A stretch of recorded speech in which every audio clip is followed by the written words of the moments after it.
So as somebody that carries a firearm when I'm working with my buddy at his store and whatnot, I'm used to keeping my 1911 in my pants. Well, I accidentally left my gun in my pants when I put them in the dryer. And I shrank my 1911.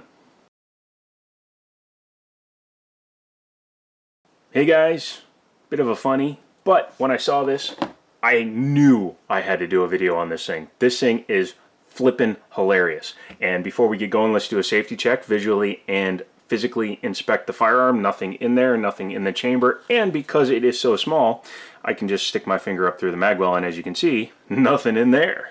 Let's go ahead and drop the slide and take a look at what we're looking at. Bit of a double word thingy, but as you can tell, this is a 1911. But as you can also tell, it's a special 1911. I saw this and I thought maybe his camera wasn't right, because he told me he had a double stack 45, and I was like, okay.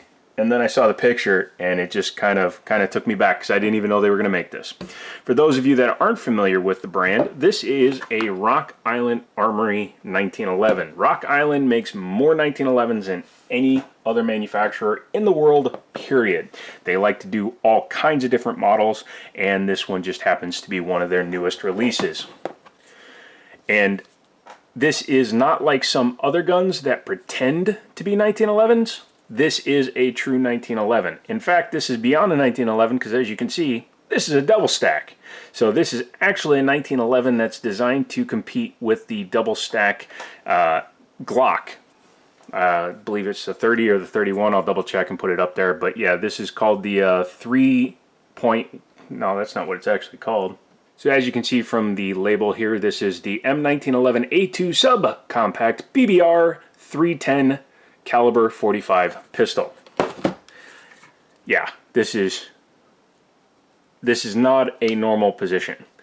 So before we get into the gun, let's take a look at the box. As you can see, it's a standard lockable box. It is not airline approved, of course. Inside you get all your pamphlets and your gun lock, and you get a used shell. They do this for quality control. And then you get another spring in order to maintain the smooth. Okay, this is something that is new.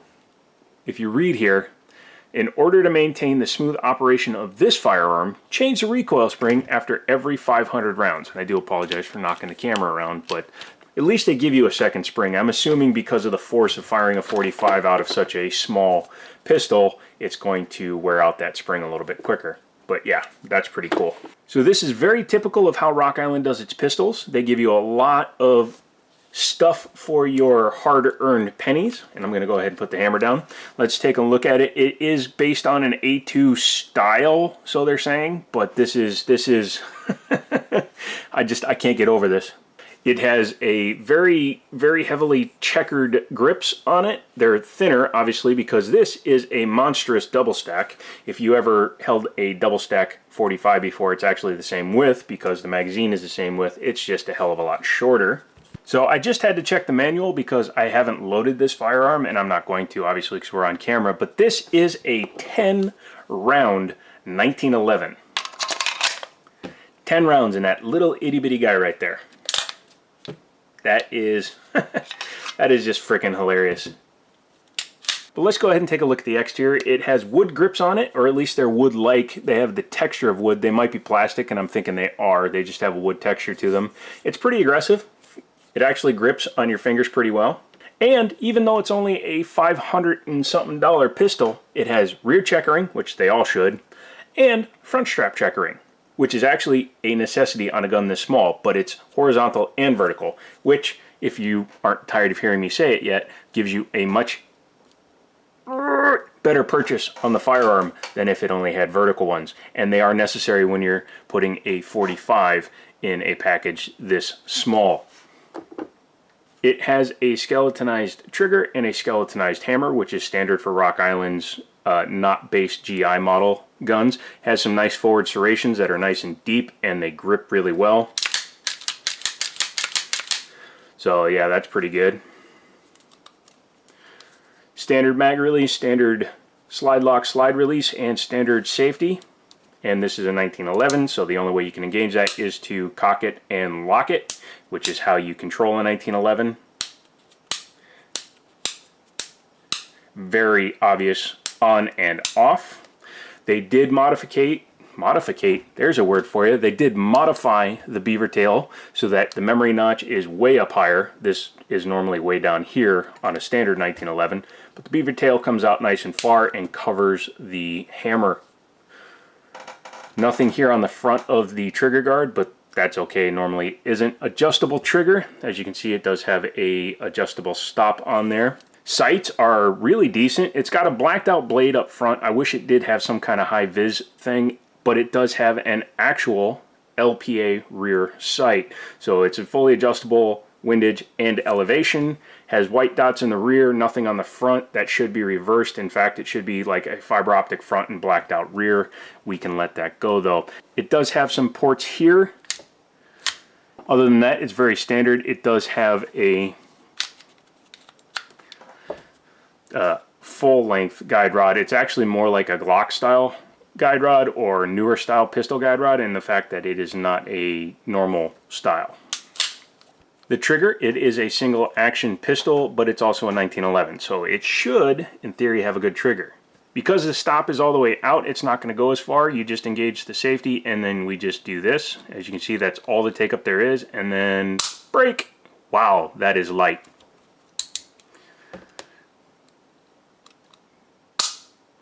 You can see some gun oil coming out of the back. Here's the reset. Just pops you right back out and then right into the next shot. That is really impressive. I like that Rock Island uses nicer screws for the grips. It matches in with the firearm better than some companies that just use a regular flathead or even a Phillips screw. You do have a spot down here for the pin to be driven out, so you could put a different backstrap on, maybe one with the lanyard if you want. However, it's going to be a custom length because of the length of the frame. Magazine, it looks to be probably, yep, there we go, Mechgar, who makes all of Rock Island's magazines. Looks really nice. I bet you if you had the 14 rounder out of the double stack 45, it would probably go into this gun, but I doubt that it would actually look good. Let's go ahead and do a quick disassembly. First, safety check. Still nothing in there. Good. And then we are going to go ahead and lock the slide in position. Actually, it's the safety, but it locks the slide from going back so that we can... Oh wait, this is completely different. We don't need to do that, guys. I'm used to them having bushings, so...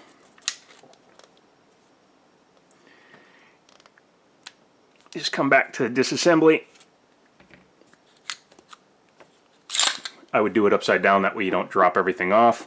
There's your frame. There is your guide rods, and it is captive, which is cool. It's double nested, which is required for a gun of this length. That's nice that they made it captive, so you don't have to worry about the springs going anywhere. And then the barrel. Once you have the spring out of the way, this is a little bit different. The plug is actually pushed in from the inside of the frame, and once you do that, you just make sure your link is down and you can pull the barrel out. That is hilariously small. Teeny tiny barrel. It's got your typical locking lugs and then the shape of it. Oh, okay. It does actually have venting ports in the barrel. And the holes actually go all the way through. So I am mistaken. It's a good thing we take these things apart. So it is actually going to push the air down to allow the gun to stay down a little bit flatter. That is pretty damn interesting. The barrel construction looks pretty nice. Chrome here. They painted it there. That will wear off quickly. Rock Island parkerizes their guns. And when they do it on the inside of the frames and the inside of the slide, and this is no different, although you can see that this one is already starting to show some of the wear coming off, or the parkerization coming off. That's fine, because when I buy a 1911 and it has parkerization or Cerakote or anything on the inside rails or on the frame, I will take all that off. It makes for a much smoother operating pistol. Don't take 60 grit and do it, but you can take like 800, 1000, 1200, then 1500 and do it. One thing I will point out, that even though this is only a 3-inch barrel, it does have a ramped barrel, which I thoroughly appreciate. Many 1911 manufacturers will not do a ramped barrel. In fact, what they will do, they will have the magazines come up higher and then meet the barrel, which they will then cut here at the base. When you do that, it impedes your choices of hollow points. Impedes, affects, I think is a better term. And it means that you can't run all the types of ammo that you'd want to. But this gun, as you can see, will feed much better. Now, I haven't taken this one out and shot it, obviously, because it's brand new and not mine, but I would assume that it's going to have a easier time running hollow points than, say, the T-Sauce that we looked at before. Check it out up there. The frame is put together like a standard 1911. It's got Series 70 style internals, so no drop safety. Again, the rails are already starting to show just from those cycling movements that the finish is coming off easily, which means they didn't put a lot on there. Again, don't care. It should all be coming off anyways. Shouldn't stay on there if you want a good functioning pistol, especially when you buy a $500 1911 subcompact in a double stack 45. This is, as I put in my Instagram post, and if you aren't following me there, go follow me there. I should have a link to it here in the bottom. But this thing is one big chunky boy. That son of a gun is huge. However, because of its width, I'm actually getting a pretty good grip on it, even though my pinky's there, swinging in the breeze. So yeah, that's pretty impressive that they managed to build a gun this small for that kind of money. Let's go ahead and put it back together. To do that, you take your barrel, put the link in the down position, drop it in through the front, make sure that it comes back and locks up. You need it to do that in order to get this bushing in. You will see that it's got some edges on there. Those need to be down and facing forward. Then when you push the plug in, it should sit flush, just like that. Take your spring, push it in. The guide rod also has that same half moon cut on it. You need to put your barrel link up first of all, and then push this until you get the guide rod flat and straight. I've said it many times, but if that is not in there correctly, you will not get it to join back up with the frame. So once you've done that, take your frame and your slide, go ahead and start them. This is a very tight fit on this pistol. That's probably why the coating is coming off. I mean, you can hear when it goes back together. Yeah, it's a very tight fit. So what you need to do now is get your link to line up. Might be a little bit more difficult with this pistol because it's a much shorter setup, but I always like to start it in there and then pull the slide back to your notch there. Pull the slide lock up so that it clears the frame, then push it down. There we go. That way you avoid the idiot mark. You also avoid spinning the slide lock on the frame. Because it's a 1911, it should allow me to do this without the magazine in it. Yep, we're good there.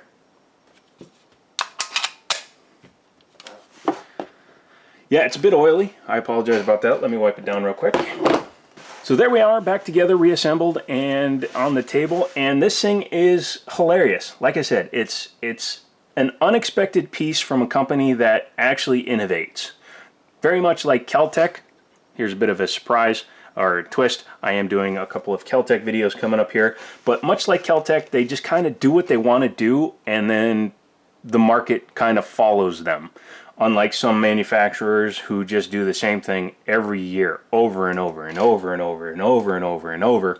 Rock Island, even though they are a 1911 manufacturer, like to try different stuff. That's why they did the AR platform shotguns, which are built by Derya in Turkey, but they still try things, and that's the important point to take away from this. This gun is for sale. You can buy it online. You can buy it by calling the store, Liberty Arms. They just let me borrow firearms. Obviously, I can't afford to buy every firearm I want, although if I had the money, this would be a hilarious one to buy. Google it. I can't put links. If I put a link, instant demonetization, so go ahead and Google it down below. Harrisonburg, Virginia, Liberty Arms. Buy this pistol and go out and have yourself a hootenanny. I'm going to get out of here. Use my affiliate links. As you can see, if you come to the channel every day we are gaining at least 10 subscribers. That's cool. Let's double that. Let's get 20 subscribers a day. That way my numbers will go up I will get more ad revenue, and I will be able to do more fun stuff and take a look at some pistols. Now that states are starting to reopen, we are going to see if the gun range will allow us to go out there and shoot. It's usually very not busy there, but with the security or the stay at home being lifted, there may be more people going out there, so we will find that out. If we can, we will start taking some firearms back out and shooting them and making some more at the range videos, because I know Daniel wants to get out and shoot. I want to get out and shoot. It's been a while and I'm getting itchy not being able to shoot. So leave me a comment. Let me know if you would buy this thing or if you would buy the Glock alternative, which is clearly trying to compete with that, and also a couple of the other ones like the Springfield made that small XDS 45. Although this thing actually I think holds more than the small length XD. And let me know if you would buy it, what you would buy instead, or what your thoughts are. So do that, leave them down below. So I'm going to get out of here. It's very late in the evening, so I want to get some sleep, and I have 2 more guns to film before I can do that. So yeah, that is the Rock Island double stack 3.1 inch 1911 chambered in 45 ACP. And as always, I'll talk to you later.